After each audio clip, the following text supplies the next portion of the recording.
Karena mereka punya iman yang sangat kuat dalam jiwanya kepada Allah Subhanahu wa taala. Wa zidnahum huda.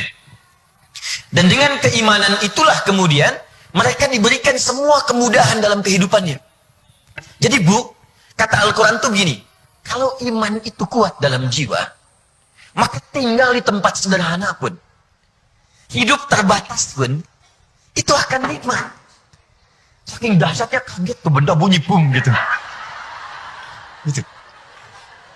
Jadi kalau iman itu kuat dalam jiwa, nggak ada istilahnya terbatas. Tinggal di tempat yang sempit pun, suasana terbatas pun itu akan terasa nikmat. Makan tempe pun nikmat. Ada garam pun nikmat. Jalan kaki pun nikmat. Tapi kalau iman yang nggak kuat, ibu punya pesawat terbang pun, itu selalu gelisah dalam kehidupan. Istana semewah apapun, kalau ketenangan, keimanan nggak ada dalam jiwa, itu otomatis hidupnya akan penuh kegelisahan. Nih kalau ibu mau tahu nih sederhananya begini, ibu pilih mana? Ingat ya, nggak ada pilihan ketiga dan jangan maksa. Maksa saya keluar sekarang. Lihat sini, kaya tapi gelisah atau miskin tapi tenang, pilih mana? Terus saya bilang, pasti pilih yang ketiga. Boom. Bukan? Saya pamit dulu ya. Jadi ketenangan itu penting. Dan iman itu sumber ketenangan. Jadi kalau ada orang beriman belum tenang, berarti ada yang belum tepat dengan keimanannya. Ada yang belum sempurna. Nanti kita akan lihat apa penyebabnya. Jadi kata Al-Quran, iman itu memberikan keistimewaan. Ali bin Abi Thalib, Bu, ibu kalau misalnya ke Istanbul, itu nanti ada sebuah museum. Sangat terkenal sekali. Ustaz Felix sering ke sana. Ustaznya, ada peninggalan Ali bin Abi Thalib kan? Dengan Fatimah Az-Zahra. Bu, itu bajunya gak sebagus ibu sekarang. Seragam. Mudah-mudahan masuk surganya juga seragam, gitu kan?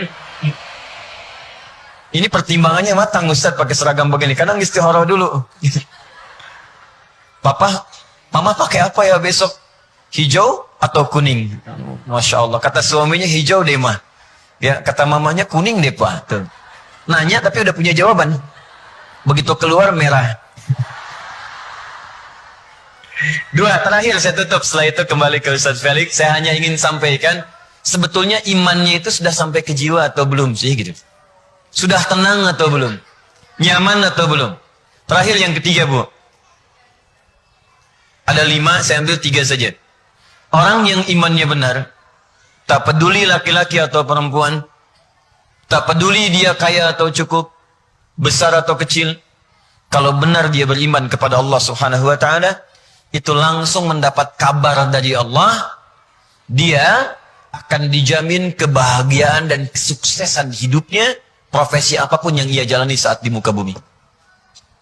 Apakah ibu rumah tangga, dokterkah, apakah pengajarkah, ustadzkah, pokoknya semua yang dia lakukan diberikan jalan bahagia oleh Allah. Bahagia itu kan tidak harus ada dengan uang kan? Bahagia itu tidak harus ada dengan barang kan? Bagi sebagian orang minum teh itu sudah membahagiakan. Bagi sebagian orang minum kopi membahagiakan. Tapi bagi kebanyakan orang tambah uang belanja itu yang paling membahagiakan. Oke. Dilihat sini. Dalilnya Quran surah ke-23. Saya tutup. Qad aflahal mu'minun. Perhatikan cara menerjemahkannya. Quran surah ke-23 ayat 1. Quran surah ke-23 Al-Mu'minun ayat 1.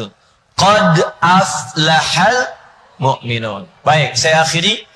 Bu, qad itu, qad. Itu kalau di ilmu nahwu namanya harfut tahqiq. Huruf yang menjamin sesuatu dengan sempurna. Aflah dari kata falah asalnya. Falah itu kalau kita buka kamus bahasa Inggris, itu punya 2 arti. Success and happiness. Sukses dan bahagia.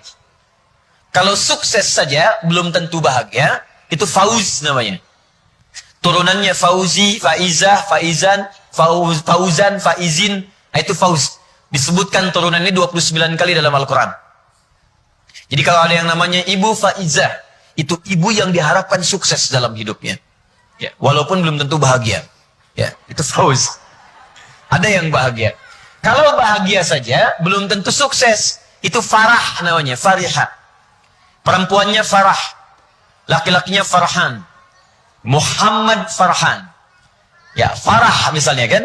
Nah, itu artinya orang yang diharapkan bahagia dalam hidupnya. Walaupun belum tentu sukses.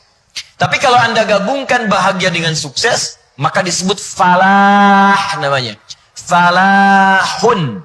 Falahun. Kalau itu kita genggam dan gak mau dilepaskan, sukses dan bahagia. Jadi penjahit, sukses, bahagia. Jadi guru, sukses, bahagia. Jadi dosen, sukses, bahagia. Jadi ibu rumah tangga, sukses dan bahagia. Maka ganti kalimatnya dari falah jadi aflah namanya. Aflah. Kata Allah, orang beriman itu pasti akan menggenggam kesuksesan dan kebahagiaan dalam hidupnya. Qad aflahal mu'minun. Sekalipun itu sifatnya relatif, sekalipun bagi sementara orang bisa lain-lain ukurannya, tapi setiap yang dia kerjakan itu pasti akan menyenangkan. Ibu pernah dengar kisah seorang perempuan itu berumah tangga, suaminya kuli bangunan, Bu. Dan banyak orang mengecilkan gitu. Kuli bangunan. Istrinya suka ngambil kayu bakar di sawah. Tapi tahukah Anda, saya akhiri, setiap kali orang datang berkunjung ke rumahnya, plus beliau punya 2 anak, mungkin sekarang sudah bertambah, itu selalu disambut dengan istimewa. Ini kisah nyata. Ikan ada, buah ada, makanan ada, dan selalu bercerita yang sangat positif tentang suaminya.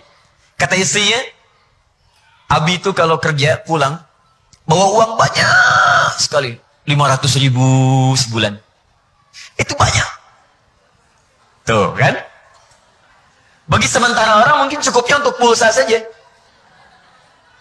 Tapi perhatikan, bagaimana 500.000 itu disebut sukses, Bu. Dan membahagiakan kehidupannya. Ada orang penghasilan sebulan 500 juta, tapi nggak pernah tentram ibu rumah tangganya. Senyum susah, ketenangan nggak bisa didapat. Ini 500.000 bisa berbagi. Setiap orang datang, ikan ada, buah ada. Dan hidupnya nikmat. Mau berangkat mobil nggak usah siapkan bensin, tinggal tunjuk begini, taksi berhenti. Bayangin. Jadi nggak capek. Dan yang paling dahsyat, tahu ke ibu, siapa keluarga itu? Ternyata keluarga itu adalah keluarga ahli iman dengan Al-Quran. Istrinya itu sudah hafal Quran dengan 7 riwayat. Yang suaminya kuli bangunan juga hafal Quran. Anaknya semua hafid Quran 30 juz. Allah berikan kekuatan iman dalam jiwanya. Dengan itu dia dapatkan kebahagiaan dengan Qurannya. Dunia itu kecil kata dia. 500.000 aja. Itu sudah memberikan kebahagiaan kalau iman kita kuat di hadapan Allah subhanahu wa ta'ala. Maka itu yang ingin saya sampaikan. Jika imannya belum sampai mengantarkan pada apa yang dijanjikan tadi, maka apa penyebabnya? Itu besok malam Jumat kita jawab nanti. Silakan Ustaz.